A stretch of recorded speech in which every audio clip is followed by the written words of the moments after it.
My name is Lidora Nicholas, and I'll be your moderator for this morning's afternoon class. Welcome to the Institute of Divine Metaphysical Research. This is a school and not a church, and neither are we affiliated with any religious organization. This school is a non-profit, non-denominational religious and scientific research organization dedicated to showing proof of the existence of Yahweh our Elohim and the operation of his eternal purpose, pattern, and plan operating throughout eternity to this present day. This school is a result of a divine vision and revelation given to our founder, Dr. Henry Clifford Kinley, in the state of Ohio in the year 1931. We were incorporated in the state of California in the year 1958. We hold classes in the United States, Canada, and certain other foreign countries. This Tampa branch was established in 1996. At this time, I would like to introduce to you the president of the Tampa branch, Dr. Cynthia Smith, vice president, Dr. Judy Turner. In this school, we use the true, correct, and original name and title of our Father, the Word of Son, and the Holy Spirit, which are contained in the original Hebrew text. The true name of our Heavenly Father is Yahweh. It has been improperly substituted by Lord. The true title for the Word of Son is Elohim. It has been improperly substituted by God. The true title of the Word, the name of the Holy Spirit, manifested in or out of a physical body is Yahshua. It has been erroneously substituted by Jesus Christ. Lord and God are titles and not names. The Apostle Paul, filled with the Holy Spirit, tells us in 1 Corinthians 8:5 that there are Lord's many and God's many. We now know that each Lord must have a name and each God must have a name also. Elohim is a title, but unlike Lord and God, Elohim is a divine title. That means that Elohim is a title that our Creator chose for himself. Jesus is a name, but it is an erroneous name. A minor investigation on your part in a good dictionary or encyclopedia will prove that neither Hebrew, Greek, nor the Latin language have any letters or characters in their alphabet that can produce the sound that is made by this letter J. Neither was there a letter J in the English language until some 1,400 years after the death of the Messiah. Therefore, such names as Jesus and Jehovah are impossible renderings of the true and original name of our Father and his Son. Christ is a title, just like Lord and God. Yahweh is pure spirit, and in this state he is incomprehensible and inscrutable. He is the ultimate source, substance, limits, and bounds of everything. We have Yahweh in his pure spirit state symbolized on this chart as a cloud. Yahweh is not a cloud. He merely chose the cloud to symbolize himself because a cloud has no particular or descriptive shape and form. We have drawn this cloud all around the edges of this chart to show you that everything on this chart is within the cloud. In like manner, everything in the universe abides within the pure spirit state of Yahweh. Yahweh, knowing that man could not perceive of him in his pure spirit state, took on shape and took on form right within himself as Yahweh Elohim. This is the Word of Son, a super incorporeal being, that is, having the shape and form of a man, but without flesh and blood. This form can only be seen in divine visions and understood in divine revelation. Later on, this self-same spirit manifested himself in a physical body and walked the earth plane as Yahshua the Messiah, whom the world calls Jesus Christ. Now, there's only one name given to salvation, and we must know that name. So the simple yet intelligent question that we should all ask ourselves is, what was the name of the Savior during the time he walked the earth plane? A further understanding of this name and title may be had by reading the preface to the Holy Name Bible. Also in this school we teach by the divine pattern of the universe. It's called the divine pattern because it is Yahweh's pattern. After Yahweh led the children of Israel out of Egypt, he called Moses at top of Mount Sinai and he showed him the tabernacle pattern in a vision. Yahweh instructed Moses to build one exactly like it in the wilderness of Sinai. This pattern consists of a most holy place, court, round about. These three compartments make up the one tabernacle pattern. In this school, we show proof that everything in the universe is made and operates according to the structure and function of this threefold tabernacle pattern, and absolutely nothing escapes the pattern. In this school, we have 10 primary constitutional aims and objectives, and they are as follows.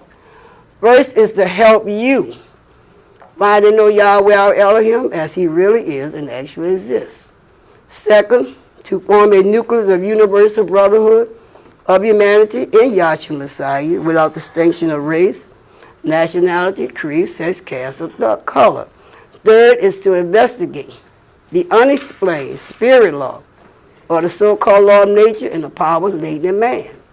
Fourth is to encourage and promote the study of the scriptures, comparative religion, psychology, philosophy, modern, practical, and occult science. Fifth is to extirpate current superstition, skepticism, and ignorance. Sixth is to learn, know, and understand the operation of Yahweh's eternal purpose through the dispensation of in ages. Seventh is to discern and avoid being deceived by Lucifer, the serpent, the devil, the dragon, Satan and his demons, operating the mystery of iniquity on earth through the dispensation of time. 8 is to earnestly contend for the common salvation and faith which was once delivered unto the sons or children of Yahweh. 9, to make known that Yahweh from the beginning ordained there is no other name given among men whereby man can be saved, save in the name of Yahshua Messiah. 10 is to inherit eternal life now in the kingdom of Yahshua Messiah with the hope of immortal glorification in a new earth state.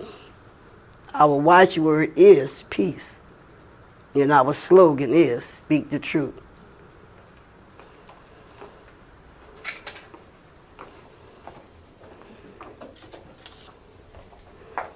Excuse me, before I forget, may we all silence our cell phone electronic devices, please. We have a class dedicated prayer by Denise Hawkins. Who is that? Who is that? Where is she going? Oh. Who is this? Oh, Miss Heather. Oh, Dr. Heather. Okay. What's the last name? Willett. Oh, excuse me. Huh? Oh, Willicat. Okay. We have declared dedicated by Dr. Heather Willicat. What's she from? Okay, no music selection, I guess. Okay, our scripture lesson is Hebrew, the 11th chapter, and that will be read by Sherry Williams, and our scripture readers are Dr. Sherry Williams and Denise Hawkins. Let me put this up here. Hold up, people. Now, you know I need my glasses. Huh? Chuck, be nice. This here pen ain't working here.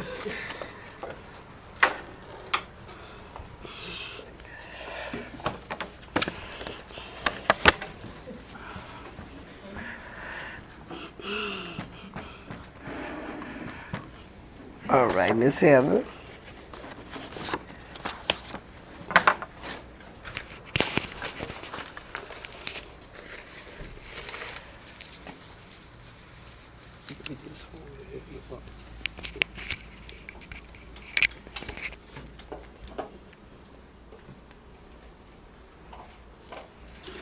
Morning. I guess my prayer today is to just be able to quiet ourselves quiet our minds and allow all of the thinking and the things that are happening in the world that we live in to, I guess, just go away for a period of time and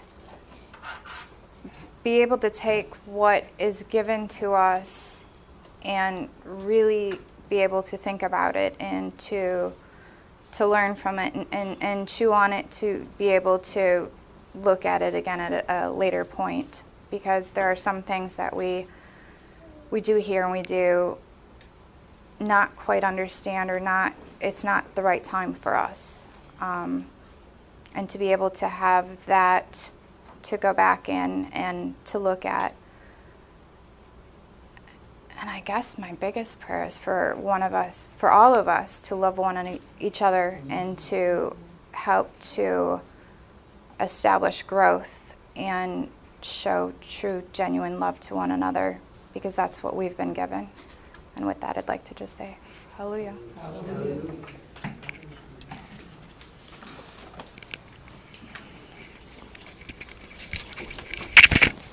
Good morning.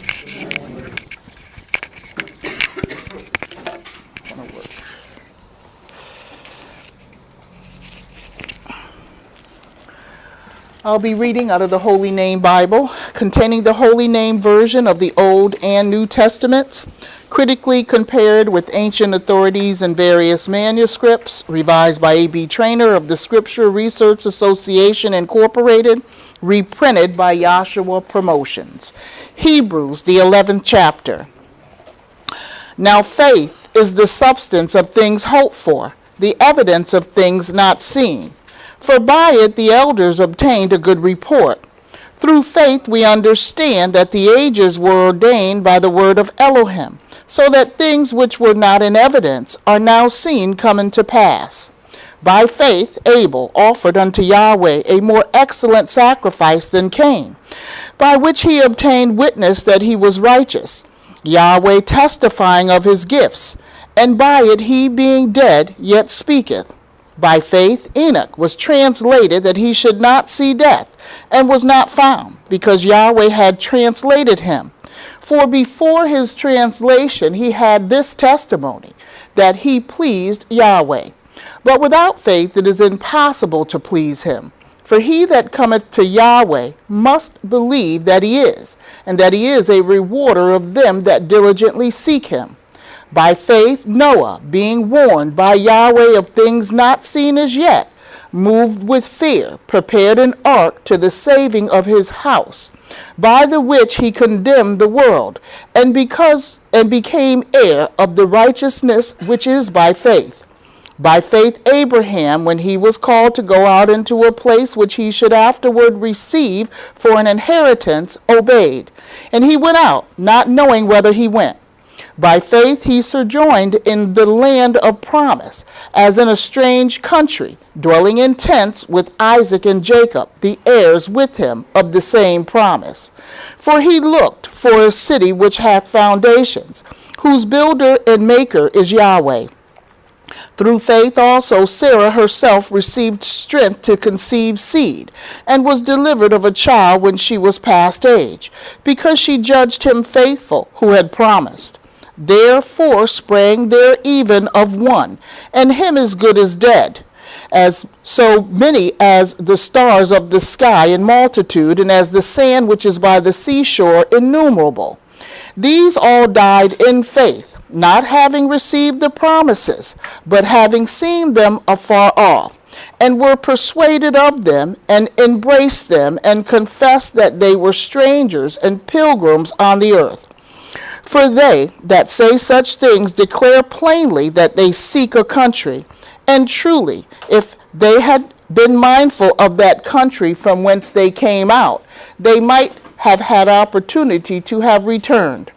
But now they desire a better country, that is, a heavenly. Wherefore Yahweh is not ashamed to be called their Elohim, for he hath prepared for them a city. By faith Abraham, when he was tested, offered up Isaac, and he that had received the promises offered up his only son, of whom it was said, that in Isaac shall thy seed be called, accounting that Yahweh was able to raise him up even from the dead, from whence also he received him in a figure.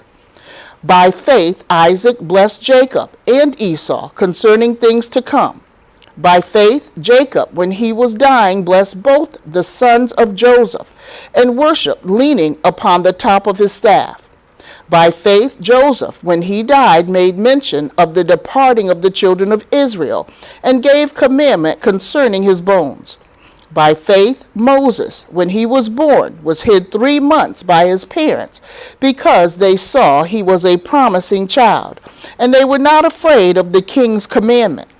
By faith Moses, when he was come of 2 years, refused to be called the son of Pharaoh's daughter, choosing rather to suffer affliction with the people of Yahweh than to enjoy the pleasures of sin for a season, esteeming the reproach of the Messiah greater riches than the treasures in Egypt, for he had respect unto the recompense of the reward. By faith he forsook Egypt, not fearing the wrath of the king, for he endured as seeing him who is invisible. Through faith he kept the Passover and the sprinkling of blood, lest he that destroyed the firstborn should touch them. By faith they passed through the Red Sea as by dry land, which the Egyptians attempting to do were drowned. By faith the walls of Jericho fell down, after they were compassed about 7 days. By faith the hostess Rahab perished not with them that were disobedient, when she had received the spies with peace. And what shall I say more? For the time would fail me to tell of Gideon and Barak, and of Samson and Jephthah, of David also and Samuel, and of the prophets, who through faith subdued kingdoms, wrought righteousness, obtained promises, stopped the mouths of lions, quenched the violence of fire, escaped the edge of the sword, out of weakness were made strong, waxed valiant in fight, turned to flight the enemies of the aliens. Women received their dead raised to life again, and others were tortured, not accepting deliverance, that they might obtain a better resurrection. And others had trial of cruel mockings and scourgings, yea, moreover, of bonds and imprisonment. They were stoned, they were sown asunder, were tempted, were slain with the sword. They wandered about in sheepskin and goatskins, being destitute, afflicted, tormented, of whom the world was not worthy. They wandered in deserts and in mountains, and in dens and caves of the earth. And these all, having obtained a good report through faith, received not the promise, Yahweh having provided some better thing for us, that they without us should not be made perfect. That was Hebrews, the 11th chapter.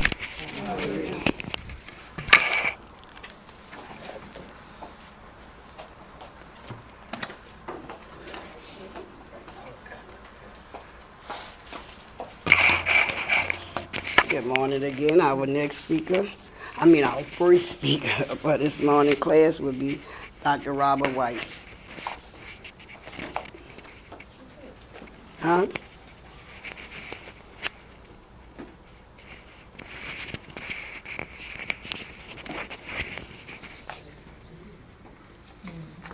Not up here too long. You can take it right back. I just like to say I'm happy to be here, and I'm here to learn, not speak. So, with that.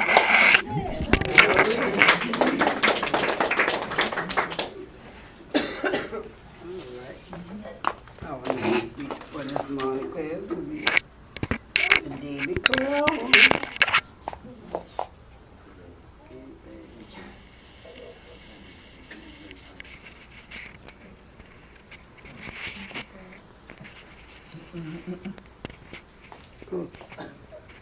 Who you want? Oh, Amber. Mike. Oh, Mike. Hey, you need to speak up, David. You pointing. Dr. Mike Hawkins. Dr. Mike.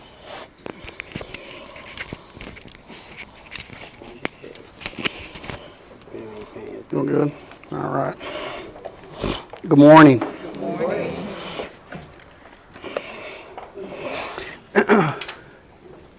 That was a great chapter.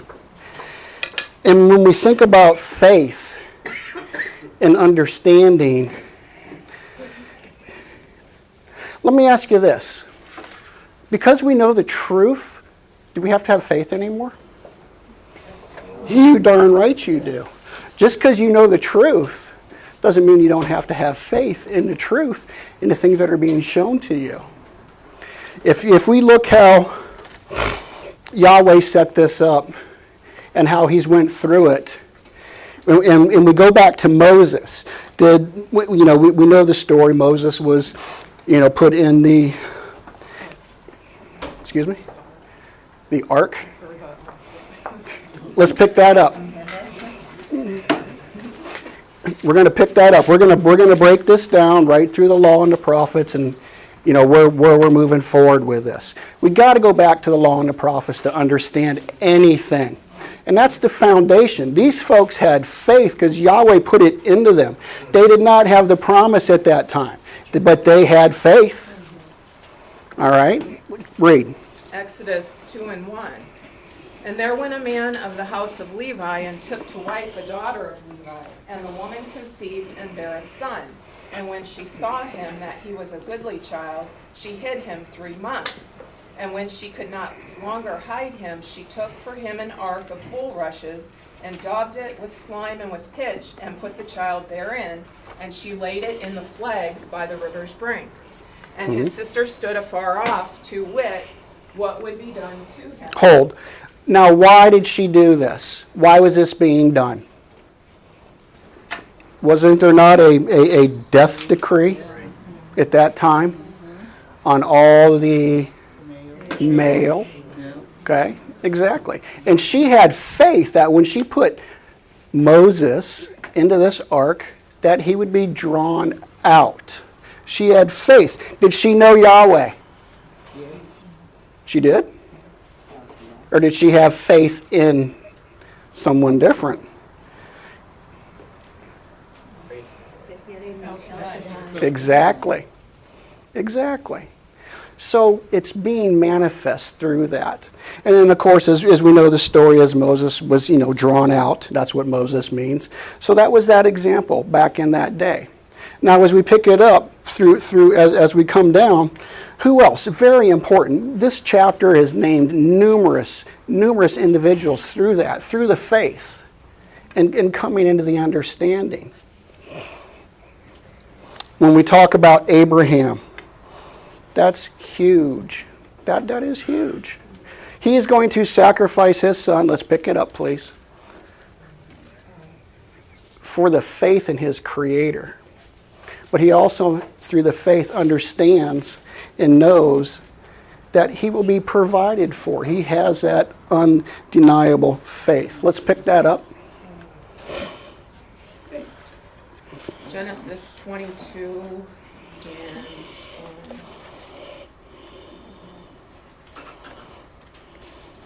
we'll start at 1. And it came to pass after these things that Elohim did tempt Abraham, and said unto him, Abraham. And he said, Behold, here am I. And he said, Take now thy son, thine only son Isaac, whom thou lovest, and get thee into the land of Moriah, and offer him there for a burnt offering upon one of the mountains which I will tell thee of. And Abraham rose up early in the morning, and saddled his ass, and took 2 of his young men with him, and Isaac his son, and clave the wood for the burnt offering, and rose up, and went unto the place of which Elohim had told him. Then on the 3rd day Abraham lifted up his eyes, and saw the place afar off. And Abraham said unto his young men, Abide ye here with the ass, and I and the lad... Pick it up all the way down to the very end, where he was stopped by the angel.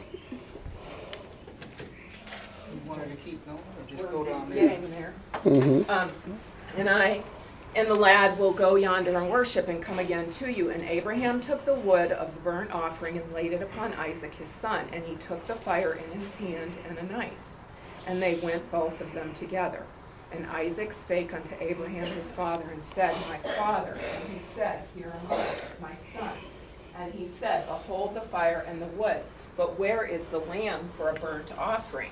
And Abraham said, My son, Elohim will provide himself a lamb for a burnt offering. Stop. How did he know that? Through his faith. Through his faith and his love of Yahweh in the creation, and just it's through the faith. They also showed that, and it's proven down through his wife Sarah. That as well. And as we continue on through it, when we talk about Noah preached for years and years and years. Nobody's seen the rain. Nobody knew, but it was through his faith that he knew that was what was to be done. What does faith mean? Let's look it up, please.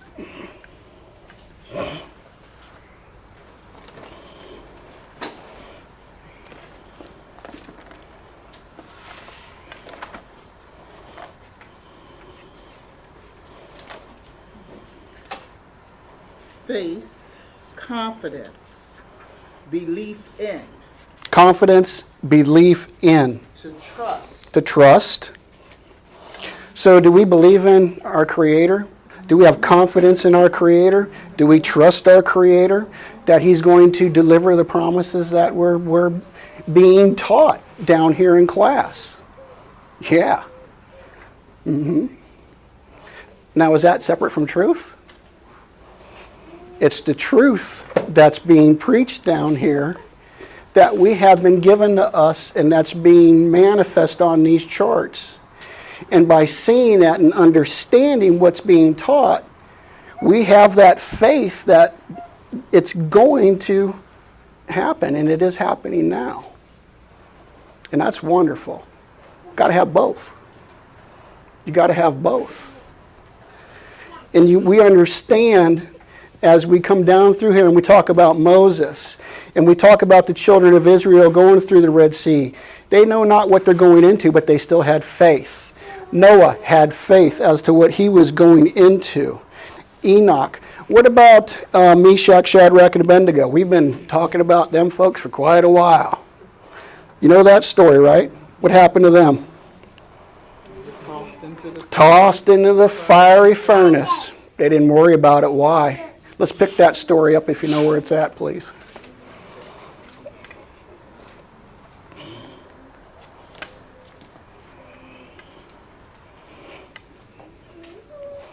Sorry, Pam, I'm pacing you back and forth here.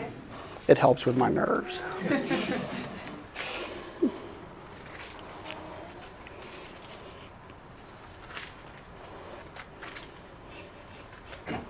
Anyone know? I think it's in Daniel. Judy, you know where that's at off the top?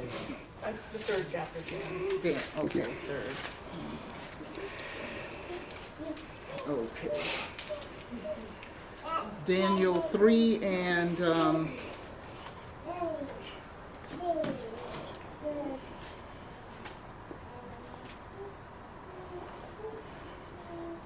okay, I'll pick it up at 8. Read. Okay, Daniel 3 and 8. Wherefore at that time certain Chaldeans came near and accused the Jews. They spake and said to the king Nebuchadnezzar, O king, live forever. Thou, O king, hast made a decree that every man that shall hear the sound of the cornet, flute, harp, sackbut, psaltery, and dulcimer, and all kinds of music shall fall down and worship the golden image. And whoso falleth not down Hold. worship. Did you hear that? We're talking currently here. Let's fall down and worship the golden image at the time, because we have no faith in what's going on. We're going to worship this golden image. Read. And whoso falleth not down and worship, that he should be cast into the midst of a burning fiery furnace. There are certain Jews whom thou hast set over the affairs of the province of Babylon, Shadrach, Meshach, and Abednego. These men, O king, have not regarded thee. They serve not thy gods, nor worship the golden image which thou hast set up. Hold. So what we're leading up to, what we're talking about here, you have these three dudes. Hey, I don't care about this golden image, these grave idols. That's not what it's about. We have faith in something higher. Okay? Do what you must. Read, please. Then Nebuchadnezzar, in his rage and fury, commanded to bring Shadrach, Meshach, and Abednego. Then they brought these men before the king. Nebuchadnezzar spake and said unto them, Is it true, O Shadrach, Meshach, and Abednego? Do not ye serve my gods, nor worship the golden image which I have set up. For if ye be ready, that at what time ye hear the sound of those instruments and all kinds of music, ye fall down and worship the image which I have made, well. But if ye worship not, ye shall be cast the same hour into the midst of a burning fiery furnace. And who is that Elohim that shall deliver you out of my hand? Shadrach, Meshach, and Abednego answered and said to the king, O Nebuchadnezzar, we are not careful to answer thee in this matter. If it be so, our Eloah, whom we serve, is able to deliver us from the burning fiery furnace, and he will deliver us out of thine hand, O king. But if not, be it known unto thee, O king, that we will not serve thy gods, nor worship the golden image which thou hast set up. Hold. So basically they're saying, do what you're going to do to me. I'm not buying it, and it's not going to happen. Are we being bombarded with that type of mentality today by out in the world? Yeah, we are. We are.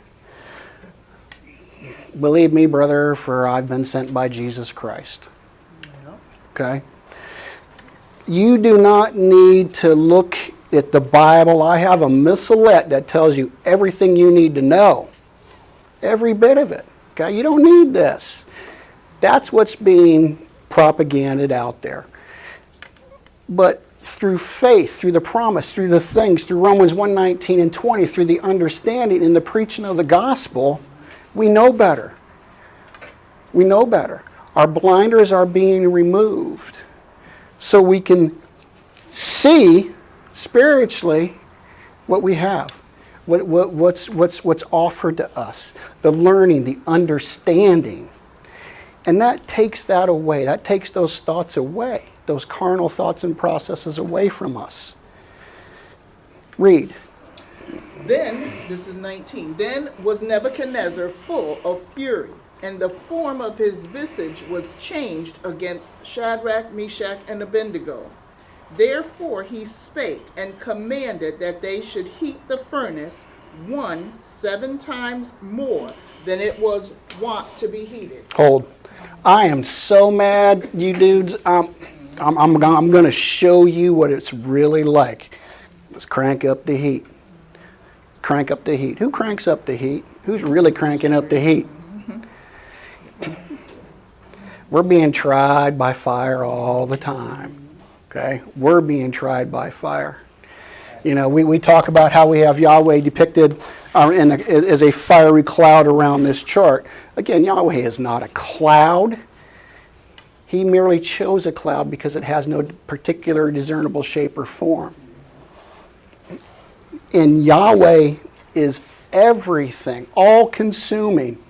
We talk about how we cannot step outside to look at Yahweh, to look to see what He's like. We cannot step outside of that. So He is the, what do we say, ultimate source, substance, limits, and bounds of everything. Mm-hmm. Yeah. Yep. All right, let's see what happened to these guys. Let's read a little further. 20. And he commanded the most mighty men that were in his army to bind Shadrach, Meshach, and Abednego, and to cast them into the burning fiery furnace. Then these men were bound with their coats, their hosen, and their hats. Hold. He commanded the best of the best of the best of his army, the top dudes, the strongest. You with me on that? So we're showing a manifestation of the physical. Okay? The baddest of the baddest in this physical world, and you're not going to escape them. Please read. Then these men were bound in their coats, their hosen, and their hats, and their other garments, and were cast into the midst of the burning fiery furnace. Therefore, because the king's commandment was urgent and the furnace exceeding hot, the flame of the fire slew those men that took up Shadrach, Meshach, and Abednego. Hold. So here we have Shadrach, Meshach, and Abednego being dumped into the furnace. This fiery furnace, as hot as they can possibly get it. Well, when they got dumped in, so did these cats who dumped them in there. Right? Well, let's see what happened. Please read. And these three men, Shadrach, Meshach, and Abednego, fell down bound into the midst of the burning fiery furnace. Then Nebuchadnezzar the king was astonished, and rose up in haste, and spake and said unto his counselors, Did not we cast three men bound into the midst of the fire? Listen now. Did not we cast three men down into the midst of the fire? Bound. Right. Into the midst. They answered and said unto the king, True, O king. He answered and said, Lo, I see 4 men loose, walking in the midst of the fire, and they have no hurt, and the form of the fourth is like unto the Son of Yahweh. Hold. That's just beautiful. It really is. When you have an understanding and realize that, they had such faith in Yahweh. You're not going to hurt me. The carnal man is not going to hurt me at that time. Because we have faith in something bigger, something more powerful, something higher.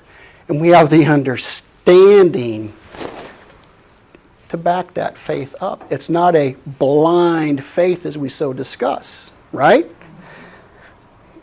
Who's in there with these guys? Who's the fourth? Exactly.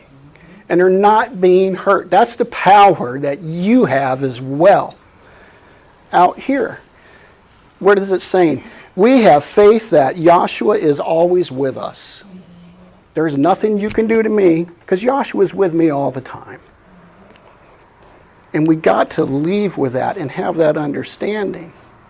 You know what happened in Nebuchadnezzar after these all walked out? Well, let's read it and find out. 26. Then Nebuchadnezzar came near the mouth of the burning fiery furnace and spake and said, Shadrach, Meshach, and Abednego, ye servants of the Most High El, come forth and come hither. Then Shadrach, Meshach, and Abednego came forth of the midst of the fire.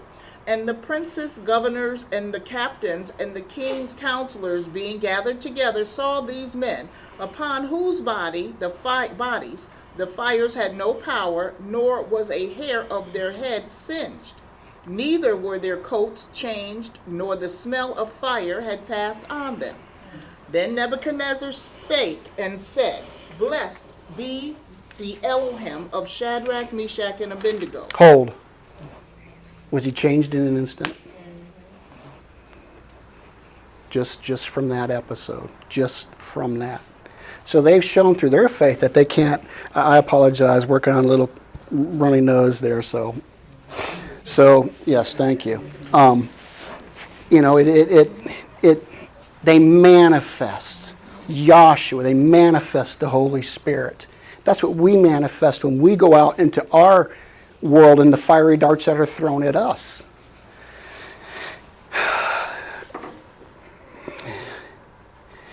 Fire is all consuming, and I'm not going to try. I don't want to go there as far as the fire goes. But we're being tried by fire, correct? What else? What else? Patience, right?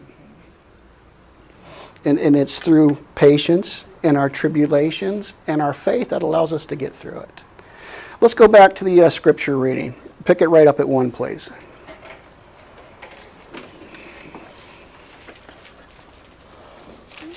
Hebrews 11:1. Now faith is the substance of things hoped for, the evidence of things not seen. Hold. Substance. What are we talking about? All right. Steadfastness of mind, firmness, resolution, confidence, trust, assurance. Does that make sense? Read. For by it the elders obtained a good report.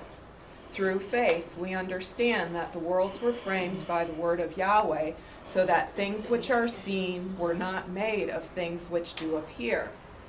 By faith, Abel offered unto Okay. Yahweh. All right. And it just continues explaining it.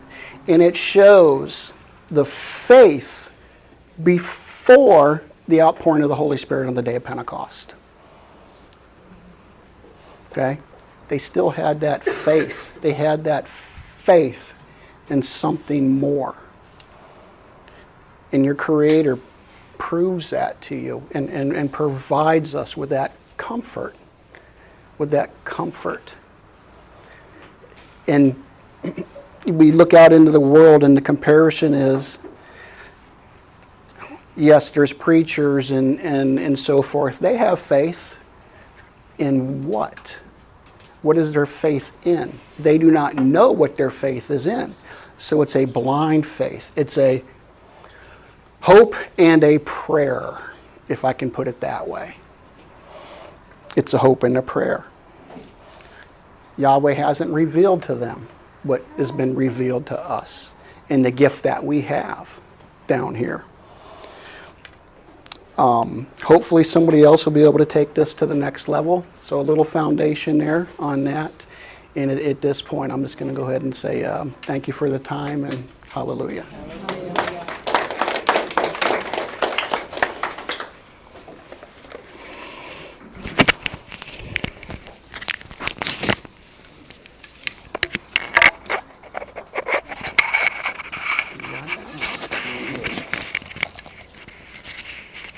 Our next speaker will be President of the Tampa branch, Dr. Cynthia Smith.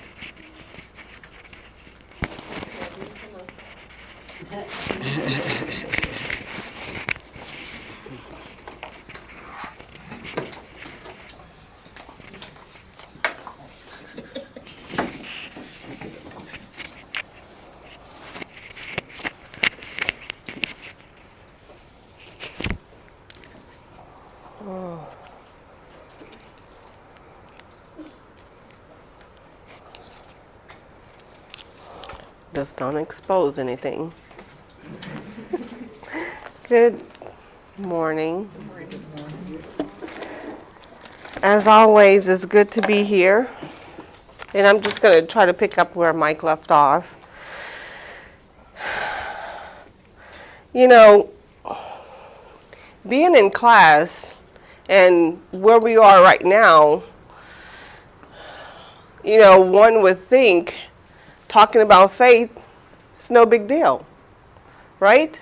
You know, because we talk about how we have faith in Yahweh all the time. Every class we talk about that, right? For the most part. So, but just think about faith for a moment. You know, because sometimes faith can be elusive. And it can be to the point where we don't even realize that it has eluded us. You know, because we talk about it all the time, and sometimes you can be just like a robot, as it were. You know, I don't want to say just saying things just to be saying it, because we so wholeheartedly, when we talk about faith, we wholeheartedly believe that we do have faith. But when you examine it, what is faith? And as Mike was saying, you know, he asked the question, do we still need to have faith? Yes, you still need to have faith even though you're in this class. Even though you're part of the Institute of Divine Metaphysical Research, you still need to have faith. And as he said, is now faith in the truth. And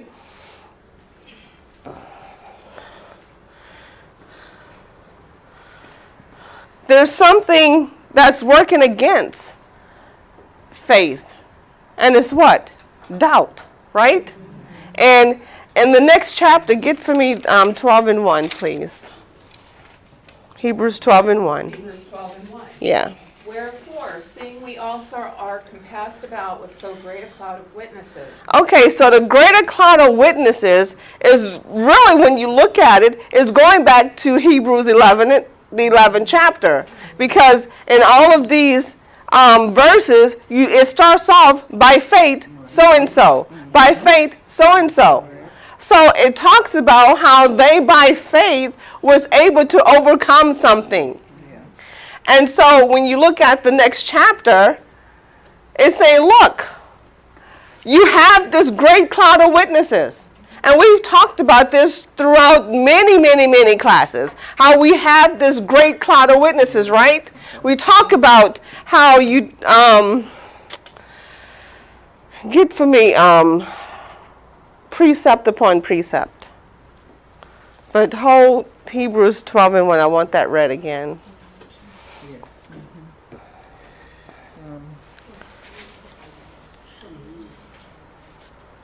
It's Isaiah 28:10. Yes.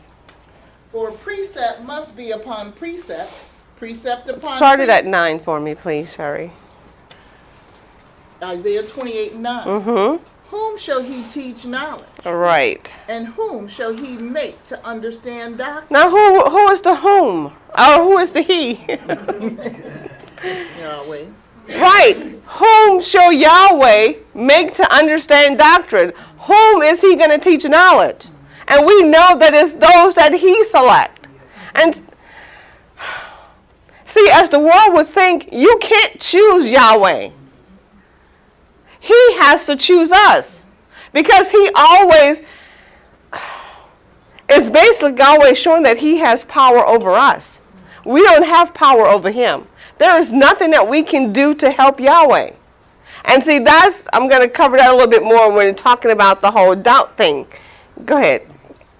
Whom shall he teach knowledge? Mm-hmm. And whom shall he make to understand doctrine? Right. Them that are weaned from the milk and drawn from the breast. Mm-hmm. For precept must be upon precept, Mm-hmm. precept upon precept, line upon line, line upon line, here a little and there a little. Okay, so the precept that we're talking about is the what? Blood, water, spirit, 40, dead, burial, resurrection. And it talks about how there's a line going down throughout the creation that you can see, right? And we talk about how when you look at all of that, when you look at the big picture, it's a great cloud of witnesses, right? And what are witnesses, what are the witnesses pointing out? The witnesses are pointing out Yahshua the Messiah, right? Because when we talk about Moses back here, we always say, we're talking about Moses, but the story doesn't have anything to do with Moses, right? Because after all, we weren't walking around the airplane when the Messiah walked around. So we are not an eyewitness to his existence. So how do you have faith in something that you can't even see? How do you have faith in something that you wasn't around to witness? The physical revealed the spiritual, right? In a court of law. Was the judge there when that guy killed the other guy? No, he wasn't there. But he bases it, well, not him, the jury. They weren't around either, were they? The jury based their decision on the witnesses that's presented, right? You know, you have one side that's supposed to be the truth, and then the other side that's supposed to be the opposing side, right? And so they have to show their witnesses as to which side is right. And the jury based their decision on which witnesses were stronger. And if there's that's why they say, a reasonable doubt. And see, but in Yahweh's court, there is no doubt. There is no reasonable doubt. See, you have the truth and you have the lie. There's no reasonable doubt when it comes to Yahweh. Go back to, Hebrews 12:1. yes. Wherefore, seeing we also are compassed about with so great a cloud of witnesses, let us lay aside every weight. Okay, and another thing, let us not forget all the things that we have learned. See, just because you've heard it a million times, that doesn't negate it. That doesn't make it any less valuable just because you heard blood, water, spirit, 40. Dead, burial, resurrection. Just because you've heard it over and over and over again, guess what? You're going to continue to hear it over and over and over again because that's Yahweh, right? You can't get away from that. So you can't, for someone who says there is no more blood, water, spirit, 40, you don't have to do that anymore. How can you not? How can you not? When you see it in the creation, You go through it every day. So how can you not continue to use that? Don't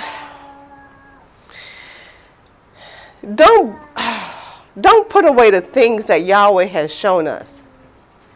Because those things are still important. Just like you put those blocks together in kindergarten. 1 + 1 is 2. Now, do you throw that away now? How else are you going to get to 1 + 5 is 6? 1 + 7 is 8. How are you going to get to that if you throw away 1 + 1 is 2? How are you going to get to any higher level of money if you throw away the basic? See, we don't want to throw away the building blocks. Those are the building blocks of this gospel. And you build upon that. Now, when I say build, I don't mean change the gospel. You elevate your understanding. That's what the building is. It's not changing anything about Yahweh's purpose.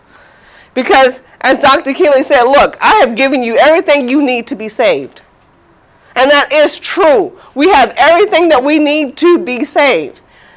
Start it over again for me. Wherefore, seeing we also are compassed about with so great a cloud of witnesses, let us lay aside every weight, and the sin which doth so easily beset us. Okay, the sin that doth so easily beset us is what? The doubt. Now, as I said before, when you have a runner in a race, does he have a backpack with bricks in it on his back? No, he does not. Now, Nick may have that in his fire training, right? They make you put on the full suit and they even make you carry a dummy, right? But that's a different training. But see, a person that's running a race, I watch TV. A person that's running a race is not going to have a backpack with bricks on, right? As a matter of fact, they have on as less clothes as possible, right? Don't they? Because they don't want to wear themselves out. See, we have to run the race, but don't carry all of that negativity. Don't carry all of that stuff that happened to you when you were little.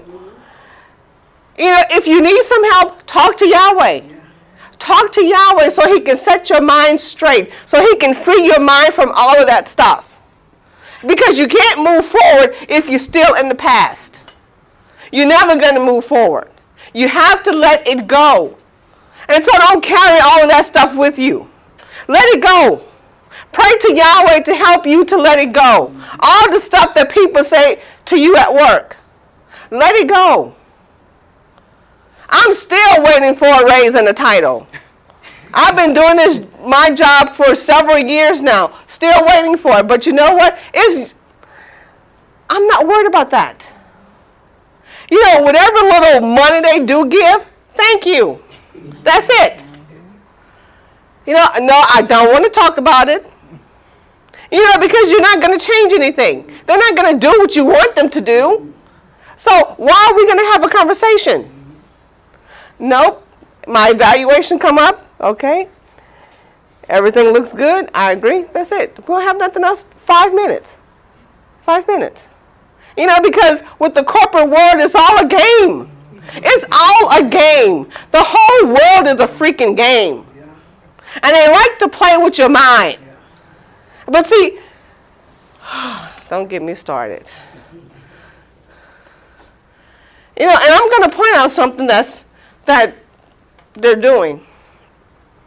You know, but don't let the doubt take away your faith. And we always say, you know, don't think that you're so bad off that Yahweh can't do anything for you. Because he certainly can.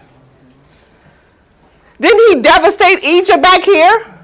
Guess what? He can fix you up. You haven't done anything that's so bad that Yahweh can't fix. You think he can't fix it because you're still dealing with it? That's because he wants you to still deal with it. Because wasn't it Paul that prayed to Yahweh 3 times to take an affliction away from him? And what did Yahweh say? No. My grace is sufficient. Right? So sometimes the answer is no. I'm going to leave you with that so you can get to the point where you say, his grace is sufficient. And that's it. So don't think just because you're still dealing with something that Yahweh doesn't have any power to take it away. Maybe he wants you to keep it a little bit longer. Because there's something he's trying to show you. In every situation, Yahweh is trying to show us something. Are we paying attention? And see, that's what I said about how sometimes faith can elude us. You think you have faith, but when it comes right down to it, like if you're in a situation like Meshach, Shadrach, and Abednego. Because when the king brought them in front of him, they said, "We are not so careful to answer." What does that mean? If they were scared, they would say, "We will carefully answer." But see, that's not how it reads. He said, it reads, they were not careful to answer. So in other words, look, I'm going to tell you who I'm going to worship, and I don't care what you think. Just like Daniel, when that decree came out. Now, he could have left his curtain closed, right? If he wanted to praise Yahweh, but not want anybody else to see. He opened his curtains so people can see that he was praying to Yahweh. Now, are you like that? If somebody put your head on the chopping block and say, "Look, you denounce Yahweh, I'm going to chop your head off," would you say, "Go ahead and chop it"? Would you say that? You don't have to answer to me, but you answer within yourself. Would you really go through and say, "Chop my head off"? Just like when they were thrown in the furnace. And what they say, if our Elohim saves us, it's... So be it. But Yeah. if you don't, so be it too. Exactly. Right? So be it. Whatever happens, whatever Yahweh decides to do with this vessel, so be it. Now, have we gotten to that point? Or are you still trying to help Yahweh out? See, we had a whole history of that with Jesus, where we had to help him do something. He doesn't need our help.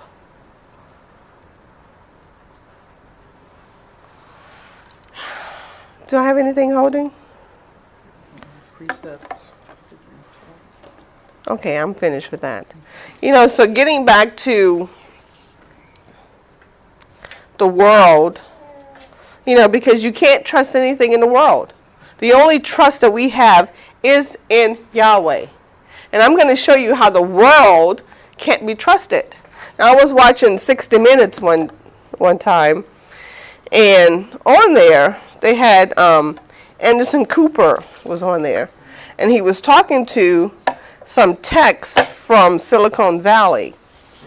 And the title of his segment was, "What is brain hacking? And does it actually exist?"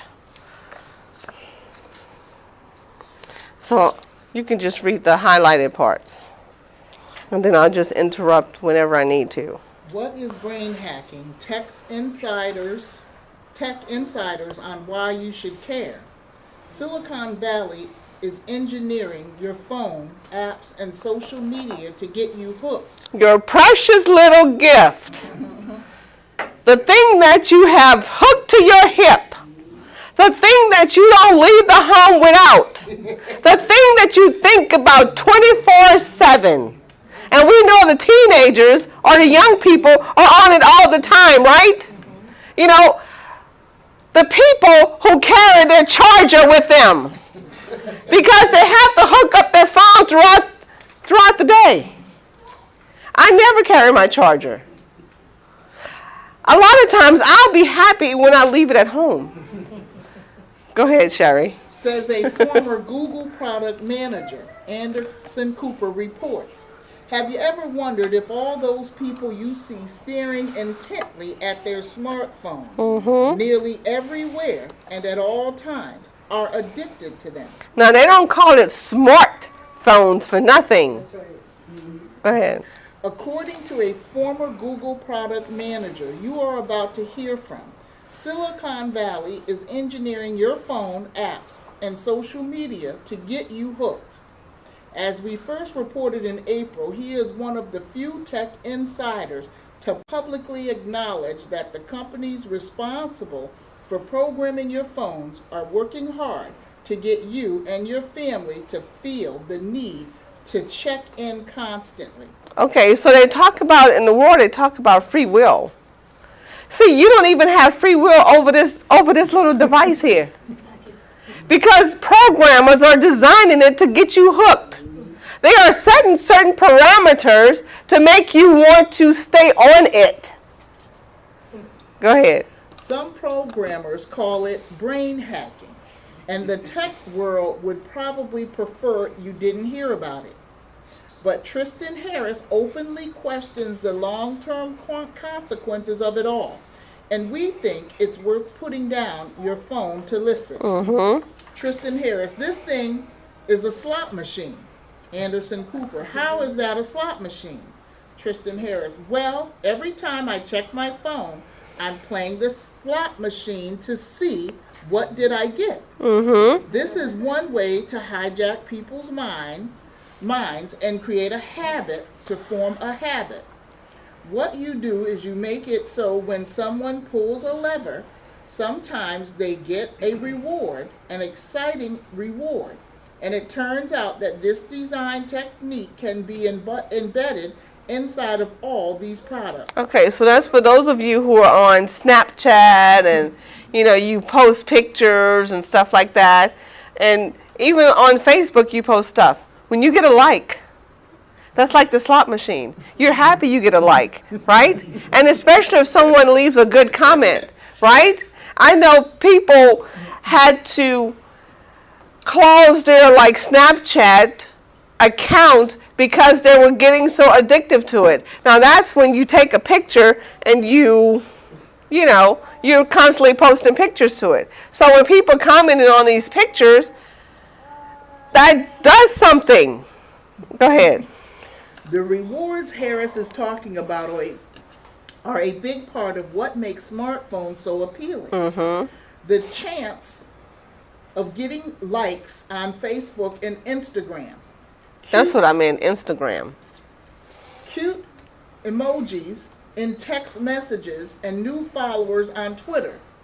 Tristan Harris, there's a whole playbook of techniques that get used to get you using the product for as long as possible. Anderson Cooper, what kind of techniques are used?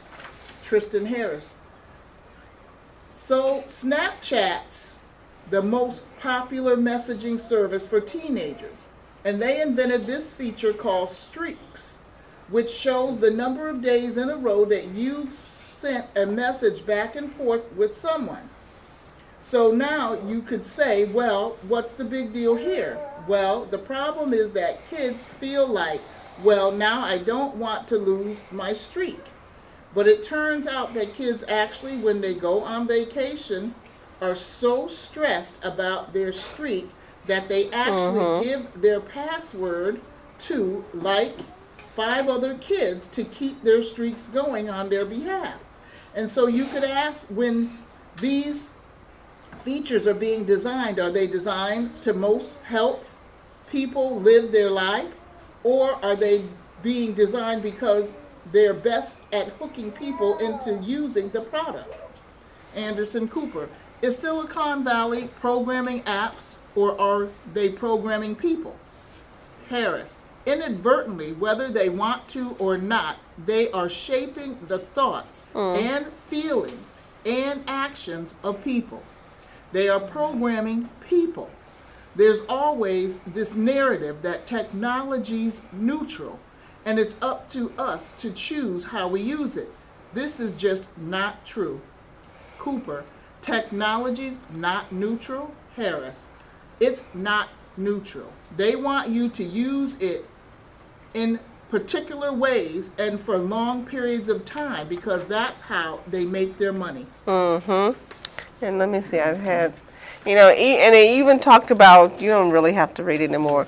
They even talk about how with Facebook, how the scrolling method of Facebook, how it gets you. Because you go on there and you scroll, and you're looking for one particular thing, but you have to keep scrolling. So that's how they get you. And even in that piece there, Anderson Cooper had his phone by his, like, away from him. And he could see that it was going off, and it was making him anxious because he couldn't check to see either who was texting or who was messaging him. So just think about how they're shaping, and even for younger people. Like, I just have Facebook, and I just get on there just to see what people are doing. But just think about those, like my daughter, she doesn't do Twitter, but she does the Snapchat and the Instagram, and she's on there all the time. All the time. Every time I look at her, she has her phone. We're in the car. She's taking pictures. Snap pictures. But just think about for all the young people that this is going on with. It is shaping their minds because really they're becoming stupid. You know they're not right to begin with, but it's making them even worse. You know, and then every time you turn around, they're creating more emojis, right? And every time you turn around, they're creating a new phone. This is better, this is this is that. And it's all to get you to keep using it. It's all designed for that. You know, and the world wants to talk about free will. You don't even have free will over your phone. You have another part highlighted. This is another fella, Ramsey Brown. Oh, yeah, read And that he part. says he's a computer programmer who now understands how the brain works, knows how to write code that will get the brain to do certain things. Ramsey Brown studied neuroscience before co-founding Dopamine, I think, Labs, Yeah. a startup crammed into a garage. The company is named after the dopamine molecule in our brains that aids in the creation of desire and pleasure. Brown and his colleagues write computer code for apps used by fitness companies and financial firms. The programs are designed to provoke a neurological response. And then later on in the conversation that Anderson Cooper had with this guy, he was saying that they came up with a program to alert someone who's, say for instance, someone has been on their phone constantly for a constant number of time. There's like a flash that comes up kind of telling them maybe you should put the phone down for a few minutes or something like that. And they tried to get it to Apple, and they declined to use the app. But later on in the conversation, they decided that they were going to use it. So I think there's an app like that available on Apple that, you know, will kind of tell you, okay, put the phone down or something to that nature. You know, but they don't want to do that. They want to just design these things to get you hooked on these phones. And, you know, so you can't even put your faith in something as little as that, thinking that you have control over the phone, because we don't have control over anything. And that proves it right there from something so simple as the cell phone. You know, and that's really how this world is designed. It's designed like that. And I was talking to Brian last night, and we were just saying how the world is just designed to take your money. Every time you turn around, someone or something is trying to take your money. And that's how the world is designed. You know, you go into the store, you see the prices go up. Now, look, take cereal for instance. The price of cereal has gone up, but yet the boxes get smaller. Yes. How do you justify that? You think we're that stupid? That we can't see that the box is smaller, but exactly. Or like one time I bought the family size Frosted Flakes. Those flakes were so big, they didn't even have that many flakes in the box. Compared to when you buy the smaller size, the flakes are not as big. I'm like, this is ridiculous. You know, but the thing about it is that, no, I don't even want to get into that. You know, but it's like it's all designed. It's all designed to, to deceive you. To deceive you. It's all about the deception. Now, there's nothing wicked about the phone, but it's what their intent is behind it. That's not great.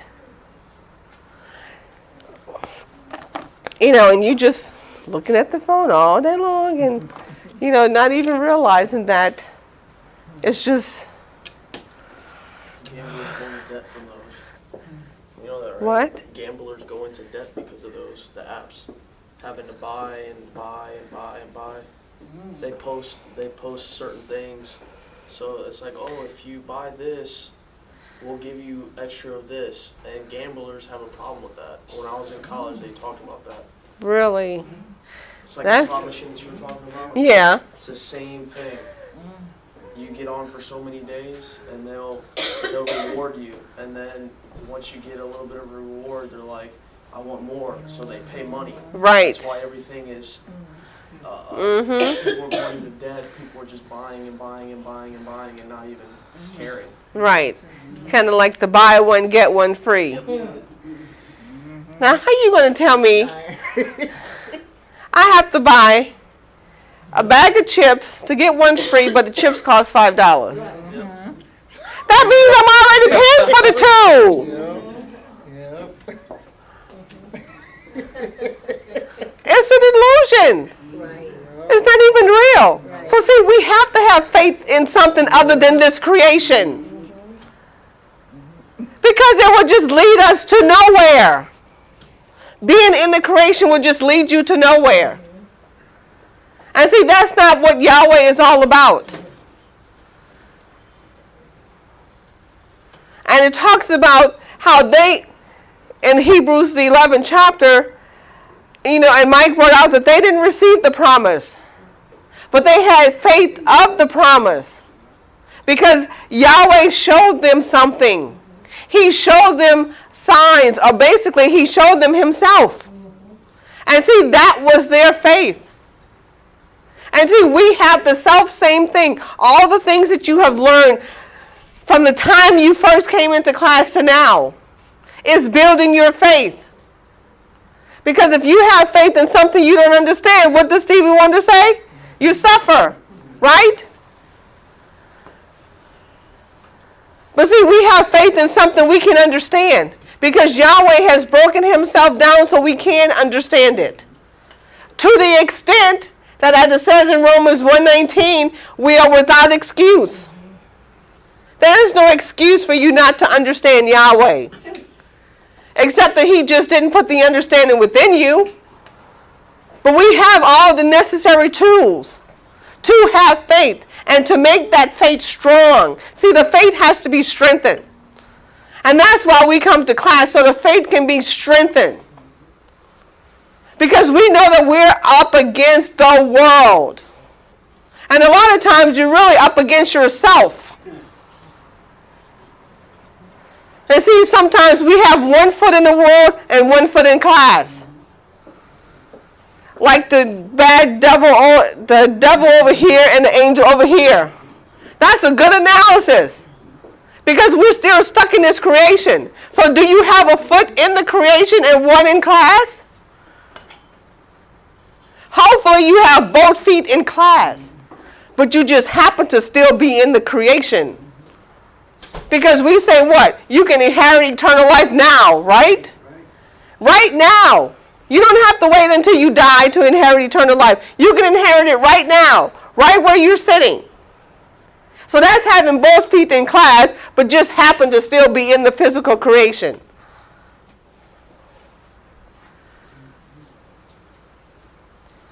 Every day, you have to make a choice. Well, not really. But for those of you who like to hear that, I'll say it. And we know it's all about understanding with that whole choice thing. But there's something that happens every day. You wake up. Because what did Dr. Kinley say? He had to go to the dump every day, right? Yes. Kill old self daily. That means you take that stuff to the dump and then you hop in too. Because it's not about you. It never has been. It's all about Yahweh and His purpose. And see, His purpose is true. His purpose is pure. And see, you find manifestations of truth or pureness in the creation. But see, Yahweh's manifestation supersedes that. It's so much greater. Just like with love. We have manifestations of love in the creation, but it doesn't compare to the love that Yahweh has for us. And what?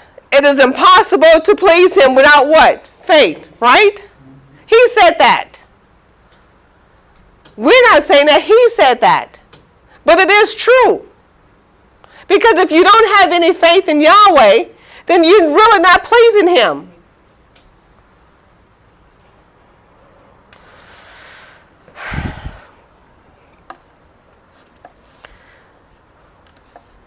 We don't want faith to be elusive and not realize that we don't have it. You know, and I always pose the question, what you think you know, are you 100% sure about it? Are you sure about what you think it is that you know about this gospel? And I'm not talking about knowing stuff about the world, because that's the world. In here, are you 100% sure about the stuff that you do know? And see, that's what coming to class does. It fine-tunes those things that you think you already know. And see, we know that we're unsure about some things. But see, again, that's what coming to class does. It helps clarify the things that you don't understand. And then we know that Yahweh does that too, but coming to class is Yahweh. He clears up everything for you. If it's not in class, then it can be while you're standing in your kitchen. You have a revelation. As Oprah say, a aha moment. You know, you have that, where He gives you that, where He clears up something for you. So it's all about Yahweh. That's it. There is nothing else. There is nothing else. Not you, there is nothing else besides Yahweh. Because this creation is His. I don't know what else to say other than there is nothing else. As we say, He's all in all, and that's all. Right? And with that, I'll say hallelujah. Thank you for the time. I don't know if there's... Oops. Sorry. Our next speaker, Dr. Judith Turner, Vice President of the Tampa branch.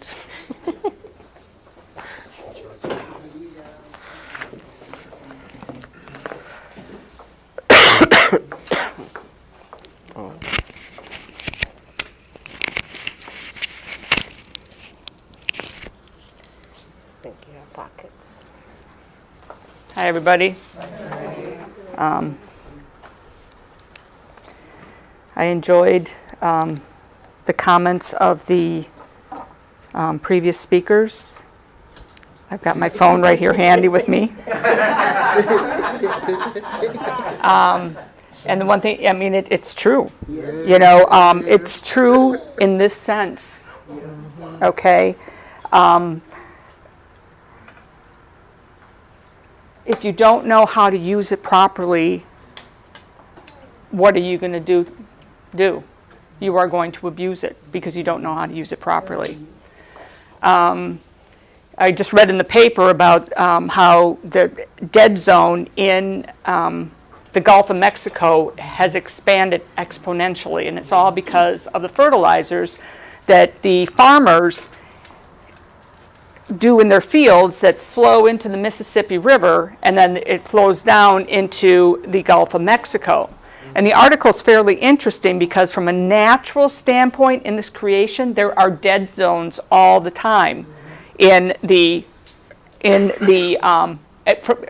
because of like the depth of the ocean, the lack of sunlight or whatever, that actually hurricanes can move the dead zones and move them out of the way. You know, we think of hurricanes as being a bad, and you know, we can work with them as being a bad thing, all right? But the creation itself kind of clears itself up. But because the farmers don't really understand the chain of events that they're doing, they're just looking at their bottom dollar, and they want to have crops to sell because it's their livelihood. But they don't understand that the fertilizer that they're putting on their crops is actually down the chain of events creating a problem. All right? And I'm not here to even talk about that. I'm just talking about they use the unknowingly, not knowing what they're doing to their creation that they live on. Now, when Yahweh created this creation, each and every single day, what did he say? It is good. It's a good thing. And this creation itself is a created thing, all right? And if we are allowed by the Creator himself to understand how to use it properly, it is a good thing, okay? Now, you know, I have in my school, now I don't even get textbooks anymore because I'm told I got to do things online.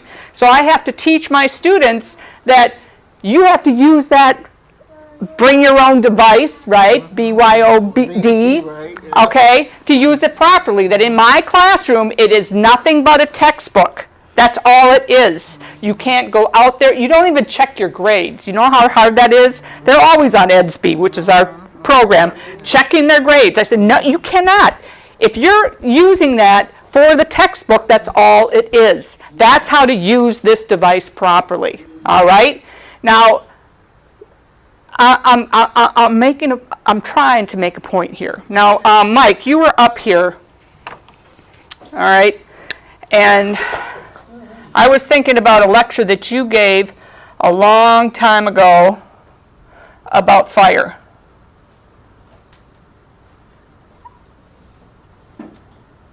Right? And what is the wax portion of the candle? The wax portion is the fuel, all right? What is the wick portion? It draws the fuel up. What ignites the flame? An ignition source, right? But you once said that the substance that really is invisible, that is lighting the fire. There's a gap between the actual flame and the substance. He's saying, if you cannot hear him, he's saying there's a gap between, and you probably can't see it with my, but there's a little bit of a gap between the flame and the what? The fire. And the flame and the fire. So the fire itself. There's a gap. You have your fuel. Okay? Then you have the wick. This is the fuel. And as the heat pyrolyzes that, it creates that gaseous interstitial space. It's the gas that's burning. But you cannot see the gas. No. It's something that cannot be seen that is fueling at. I'm not using the right, but the flame is a result of something that cannot be seen. Now go and get me. And our faith is a result of something that cannot be seen. All right? And it's a beautiful thing. That's what I want you to see. Yahweh has brought us out from a very long way. All right? I can only go on what. When I first was introduced to this gospel, I was introduced to it in a college course. All right? And I was ready to get totally bored out of my mind because we all had to get up at the end of this course and we had to give our worldview on what life really is, living. Why do we even exist? All right? And then this gospel was preached, okay? The tabernacle pattern. And I'm telling you, it was like a wind. Nobody else saw it. Nobody else saw it, but I did. And I am banking on that however many years I'm in here. And it does not require your acceptance of me or anybody, because I saw the material substance that is beyond the flesh. And I told my friend as I walked out of that classroom, I said, you know, if you don't, I never really believed that there was a God. I wanted to believe that there was a God, but that is the first time that anything has ever made sense. All right? Now go get me Hebrews the 11th chapter, and we'll start right there. Hebrews 11:1. Now faith is the substance of Faith things hoped for. has substance. All right? Faith has substance that cannot be seen by the naked eye. It is substance that is beyond the veil of the flesh. All right? And I have a book that can prove it to you. All right? If somebody will do this for me, go and get me Exodus. I believe it's right down by the 14th chapter. And this is what keeps me motivated down through the years. As crazy as I am, because I am crazy. I am. Yeah. If it weren't for Yahweh, I don't know where I would be, because I'm crazy. All right, I want Exodus, the 14th chapter.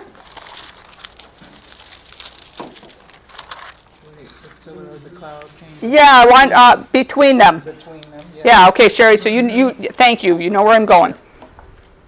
Exodus 14, and I'll pick it up at 19. Uh-huh. And the angel of Elohim, which went before the camp of Israel, removed and went behind them. Okay, can you pick it up a little bit so everybody can kind of get the idea? This is where the children of Israel, they had to eat that lamb, all right?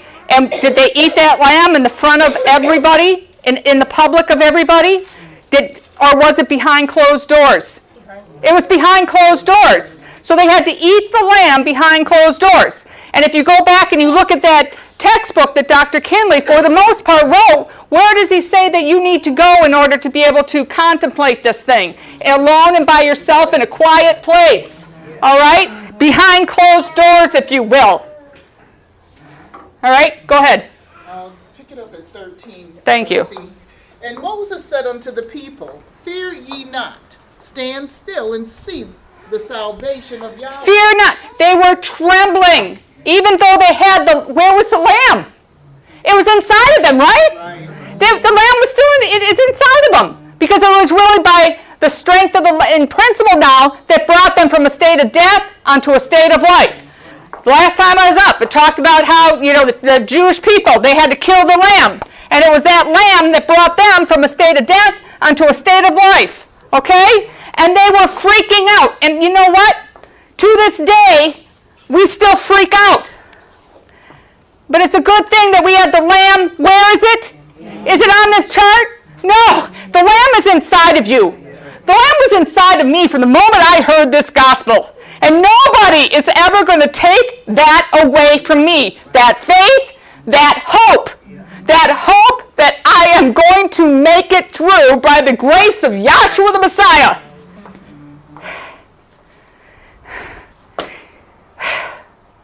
Get me Jeremiah, the 1st chapter, or the 2nd chapter.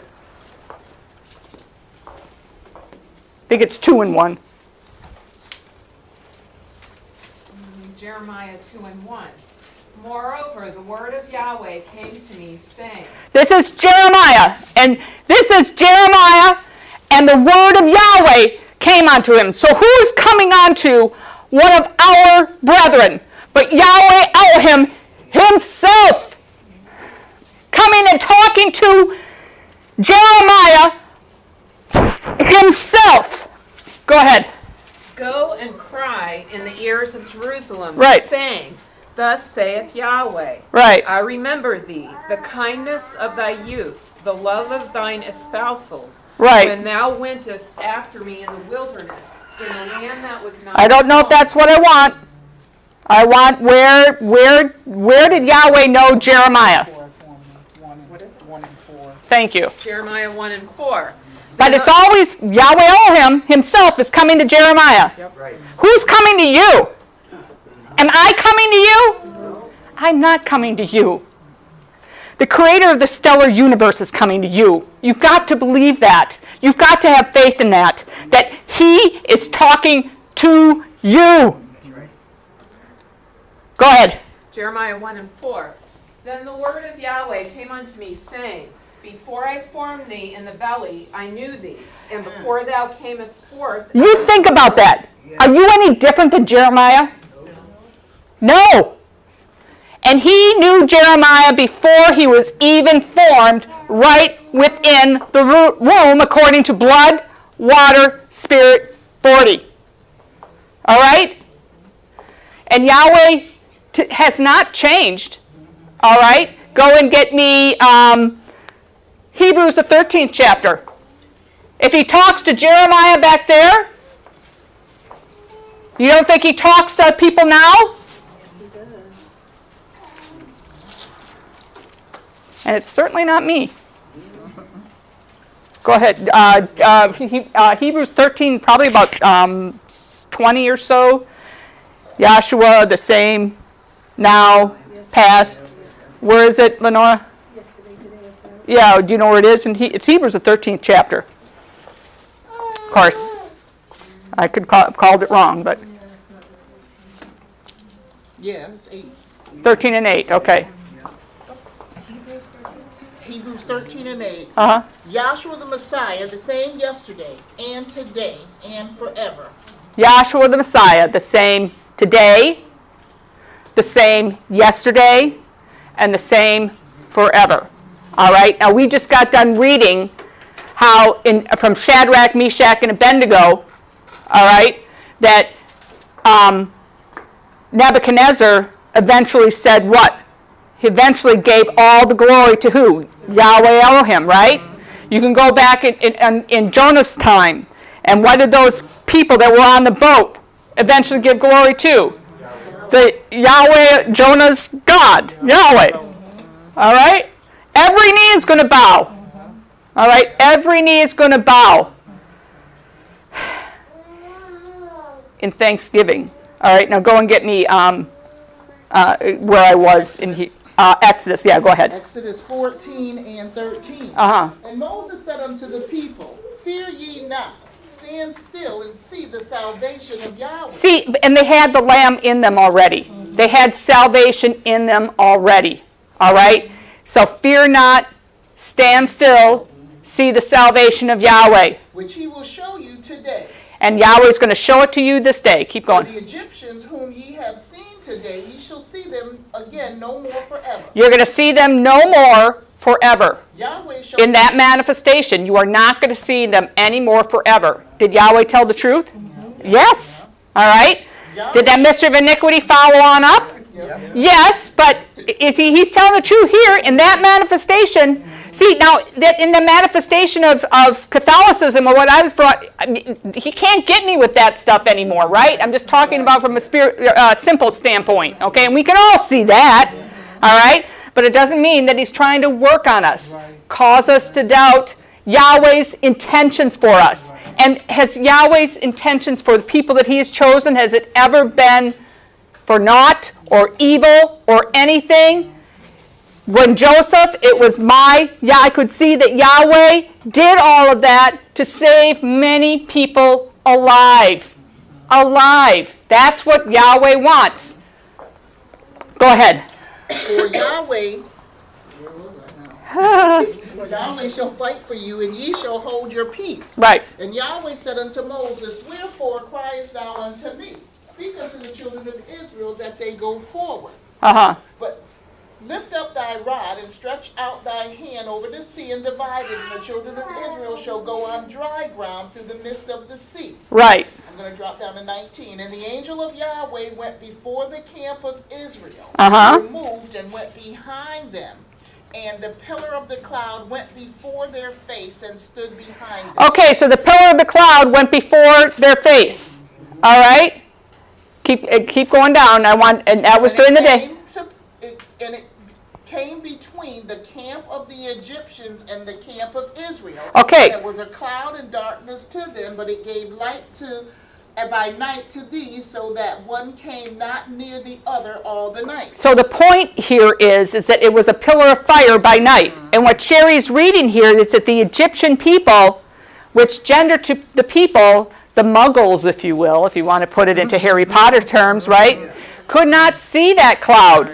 They could not see the cloud, all right? They could not see the substance, okay? What is the gas? Can you see the substance that's causing this flame?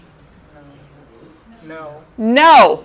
All right? Everything builds up to it, right? But the actual substance that is the causing the flame, it's burning by things which cannot be seen. All right? I'm telling you, there's an article out there that I have not read yet, but it's so interesting. All right?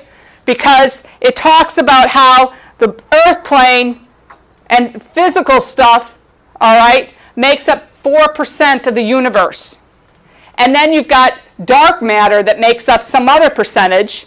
And then you've got dark energy, which makes up 70% of this universe. And they call it dark energy because it's dark, or is it because they know nothing of it? They don't understand it. They know nothing of it. They don't understand it. All right? And I know it's going to be an interesting article. I can't wait to, but the point, you already can see that. It goes according to what Yahweh has set down. The physical world could not see the substance that was leading the children of Israel unto eventually the promised land or Canaan's land. They couldn't see it. They couldn't see the cloud. They couldn't see the fire. Now that, to me, is amazing. All right? And that's what, down here, why a lot of times people think that we're kind of crazy. I mean, because they can't see the cloud. They can't see what we see, what we have been allowed to see by the grace of Yahshua the Messiah. And that's what keeps us going. All right? That's why I could never see ever having a phone. I don't like to be attached to the phone. I really don't. I hated it. I got a phone for before it was all smartphone, before it was smart, when it was a dumb phone, but it was still, And I never used it. In fact, to this day, people go crazy because it's like, I'm always have it on mute because I can't handle the sound, right? It's always on mute. So if I don't hear it vibrate, I'm sorry, I'm probably not going to answer, because I'm not going to hear it. All right? It's the only time that I really wanted one when I realized that it could be my encyclopedia. When I realized, because when I was growing up, I loved looking in encyclopedias. Now I've got one everywhere I go, and I don't have to take my 20-volume Encyclopedia Britannica. I can just have my phone. Okay? That is what it finally made sense to me to have something like this, because I could use it smartly. Okay, now I understand what you're talking about, because it's true. Those kids, it's just like that's their world now. It truly is their world. Okay? But this, even with us now, I mean, it doesn't change. It doesn't change. Even though we think that this is their world, what was our world growing up? Right. What was our world growing up? And weren't you plucked from that? Okay? My world was, going out and partying, whatever. I was not using the creation for what the creation was supposed to be used for. I knew nothing of how to do that until I came into a knowledge and understanding of Yahweh, Yahshua, and his purpose. All right? Before that, I couldn't use it the way it was supposed to be used. All right? Now, is there any more in there? Okay, why don't you go and get back to the scripture reading, please. Hebrews 11:1. Uh-huh. Now faith is the substance of things hoped for. See, it's a substance of things that are hoped for. See, the whole point that Dr. Kinley, when he brought this thing out, is to give you a hope by organizing the whole creation from the beginning of his purpose all the way down through, and to organize it in such a way that you can run the race with patience. All right, go ahead. The evidence of things not seen. For by it the elders obtained a good report. See, it's the evidence of things. There's evidence of things that are not seen. Okay? And by it the elders obtained a good report. All right? Now, go and get me John, the 8th chapter. And I want down where Joshua says Abraham.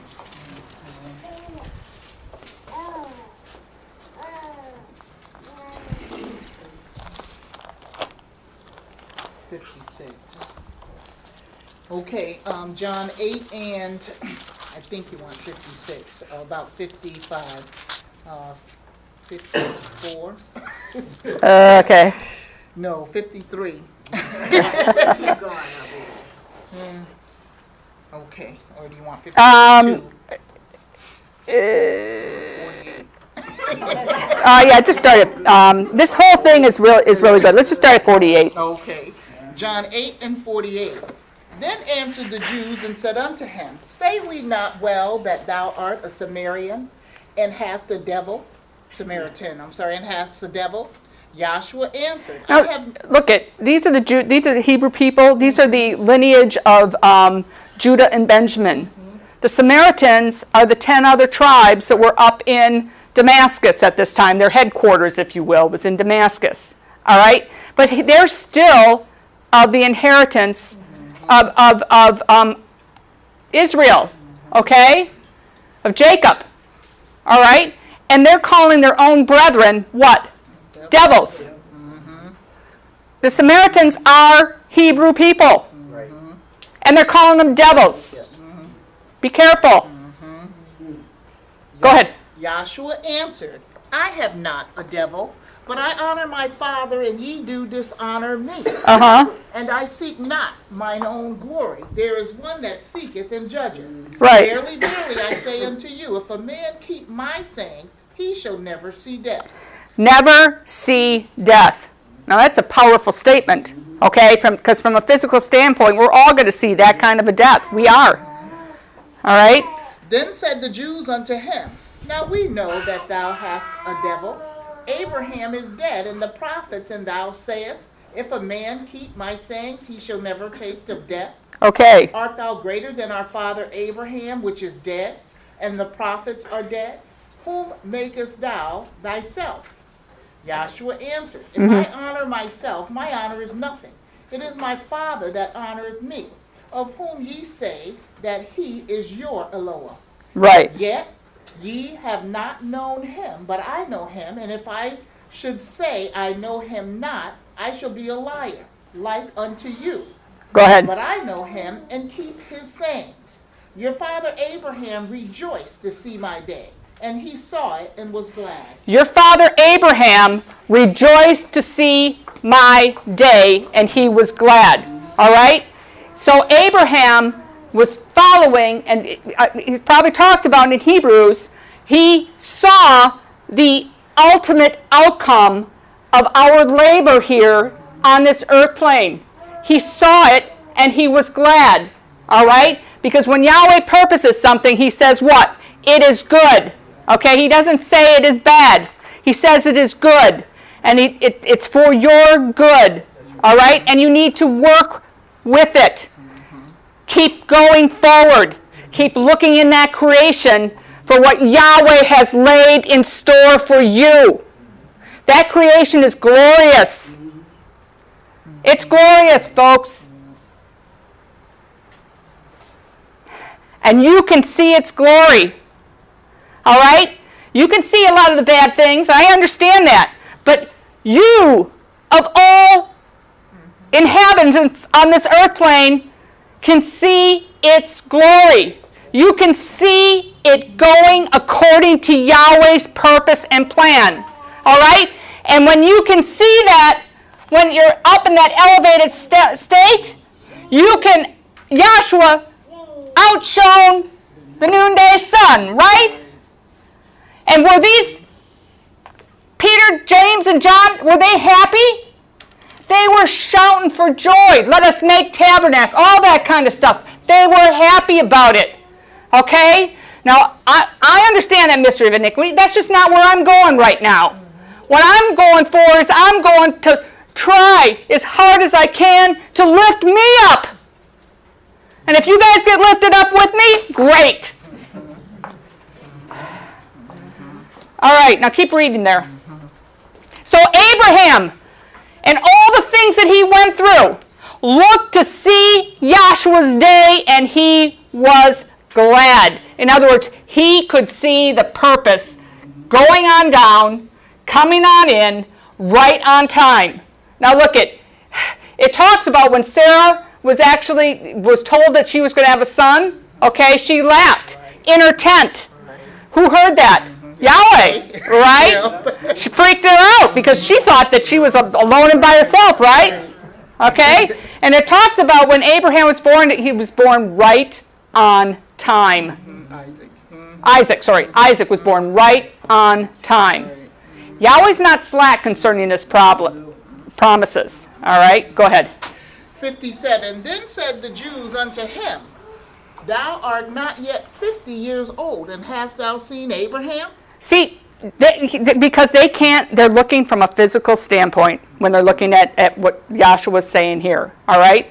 And all we're trying to do down here is to get you beyond that physical standpoint and see that the true substance is beyond the veil of this flesh. Can you see the wax of the candle? Can you see the wick? Can you see the flame?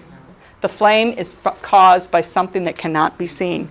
To me, that is mind-boggling.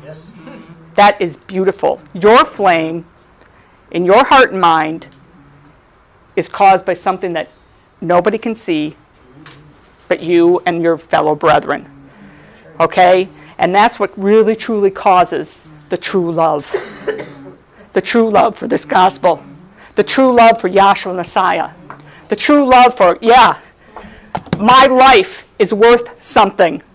The true, I was born into this creation for a reason, and that's to get to know my Creator, and that He wants me. We talk about it in the moderation all the time. Yahweh, knowing He knew that man, could not perceive of Him in His pure spirit state and form. He took on shape and form right within Himself. All right, and He can take that shape and form right away. Okay, because He did it right here. Keep reading.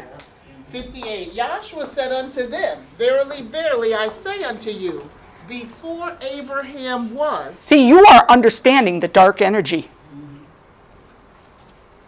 Okay? The light shineth in the darkness, and the darkness comprehended it not. Okay? All right? Go ahead. Before Abraham was, I am. He's really blowing their minds now, because he's talking about, I'm right back up here in pure spirit. Go ahead. Then took they up stones to cast at him. Okay, now they're trying to stone him. All right? They're trying to stone him. Go ahead. But Yahshua hid himself and went out of the temple, going through the midst of them, Right. and so passed by. Right. Okay? Went right through the midst of them. Okay? Right. He just took off that shape and form, right? And so they could not even see him. All right. Now go back to Hebrews, the 11th chapter. Hebrews 11:1. Now faith is the substance of things hoped for, the evidence of things not seen. For by it the elders obtained a good report. Through faith we understand that the worlds were framed by the Now, word. say that really slowly. It's like through faith. We understand that the worlds were framed by the word of Yahweh. That the worlds were framed by the word of Yahweh. Okay? And the word was made flesh. Okay? And dwelt among us. Okay? And the world is framed by that word. Go ahead. So that things, are we things? Is this table a thing? Is my phone a thing? All right? Now, and are we supposed to be able to take what we understand and learn here and apply them?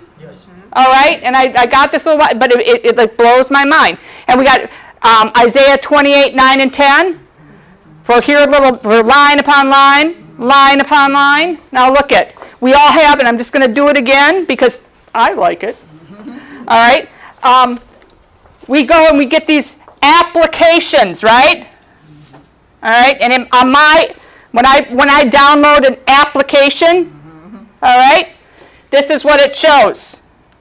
Line upon line upon line upon line upon line upon line, and then all of a sudden, once it's all done, all right, it says what? Open. Okay? All right? And then we have, when we talk about the Godhead, right, we always had that cloud in Acts, the 17th chapter, all right? And we always do Yahweh Elohim, all right? And then when Yahshua is solidified, comes down in the flesh, we connect the dots, just like we used to do when we were younger, all right? And if you look at it, I mean, and you take it, and you take the keyhole, once it's all, and you take the law and the prophets, you stick it those keys in there, the law and the prophets, and you open the door. Didn't Yahshua say, I am the door? All that enter in will find what? Green pasture? All right? So open the door. He's given you the key. Okay? Open the door and find that green pasture. Did it say open the door and find thorns and thistles? Nope. It said open the door and find green pasture. Is he saying that to us right now? Right now, you can open that door and you can find green pasture. All right? You can find green pasture right now. Hope, happiness. All right, go ahead and keep reading. 3. Through faith. So that things which are seen were not made of things which do appear. Things that are seen are not made of things which do appear. All right?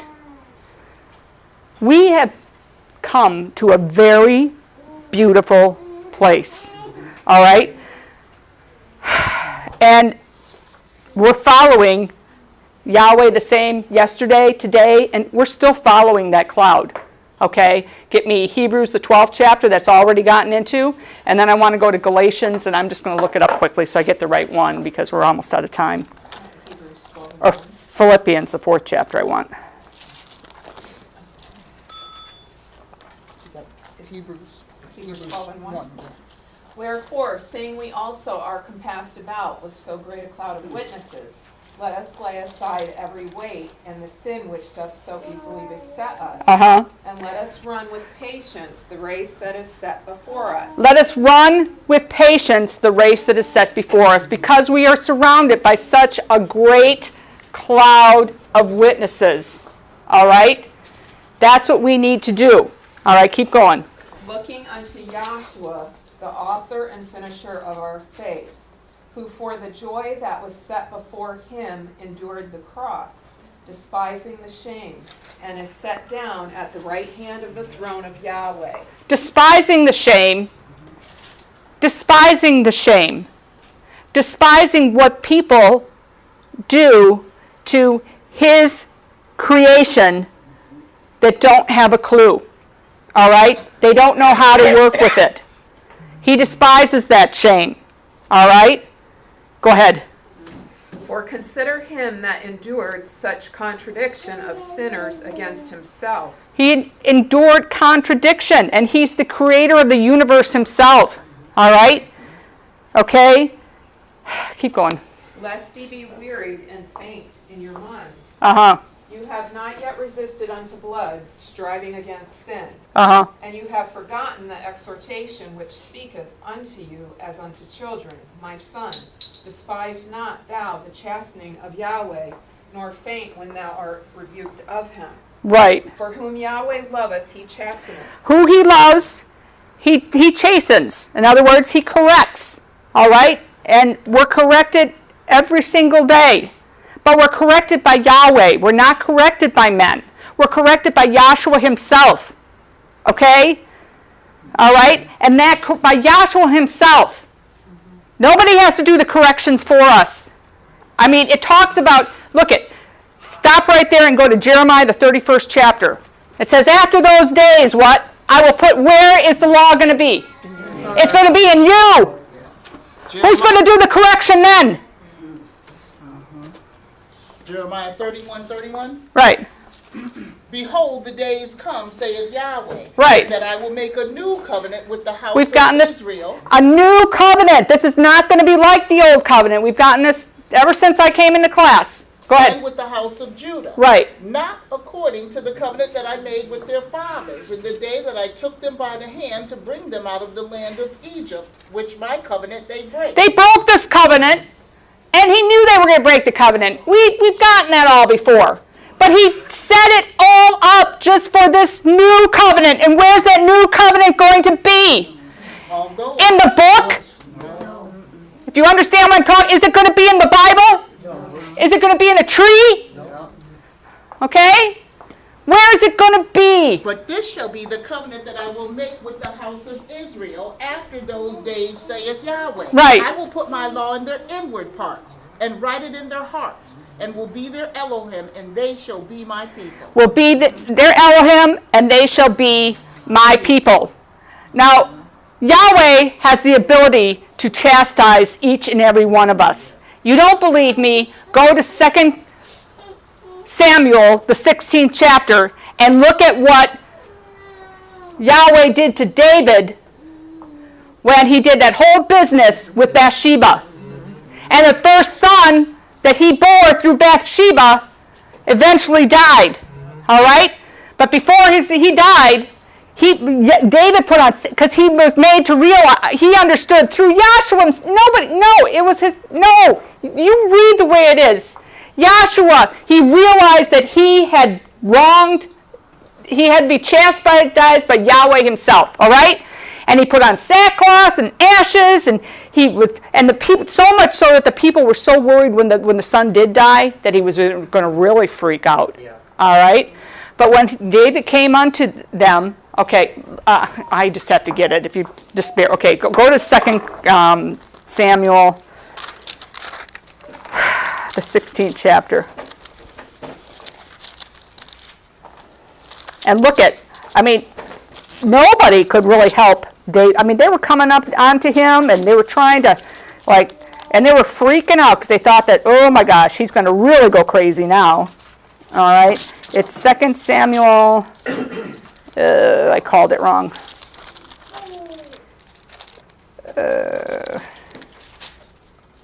All right, it's 2 Samuel, the 12th chapter. All right, and start at 18. 2 Samuel 12 and 18. And it came to pass on the 7th day that the child died. And the servants of David feared to tell him that the child was dead. For they said, Behold, while the child was yet alive, we spake unto him, and he would not hearken unto our voice. How will he then vex himself if we tell him that the child is dead? All right, so David was so beside himself because he realized the error of his ways that nobody could comfort him. No physical person could comfort him. So now these people, because they're looking at from a physical standpoint, they're thinking he's really going to wig out when the child dies. Go ahead. But when David saw that his servants whispered, David perceived that the child was dead. Therefore David said unto his servants, Is the child dead? And they said, He is dead. Then David arose from the earth and washed and anointed himself and changed his apparel and came into the house of Yahweh and worshiped.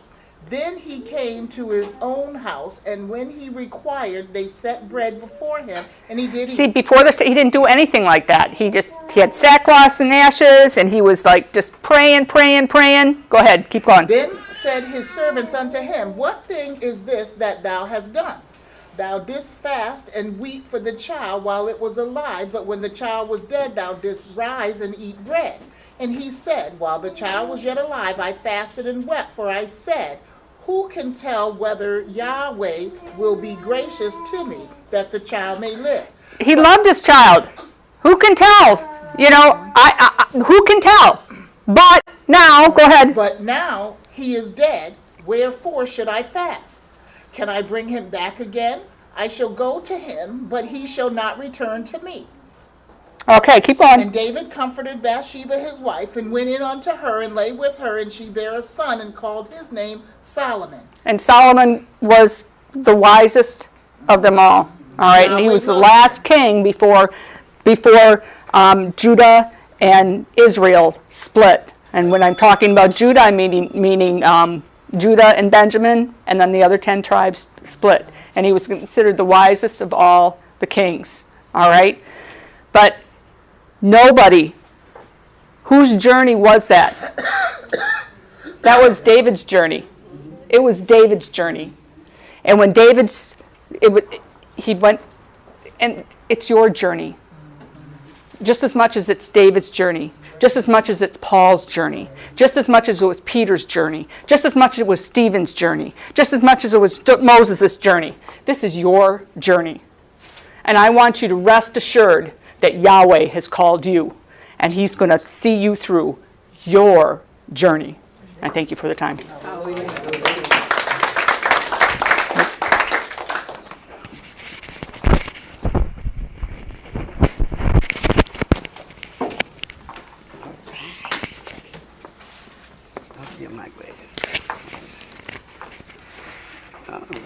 That concludes our lecture for this morning, afternoon class. We hold classes here on Sunday from 11 to 1 and on Wednesday from 7 to 9. May we all stand for the doxology taken from the last 2 verses of Jude.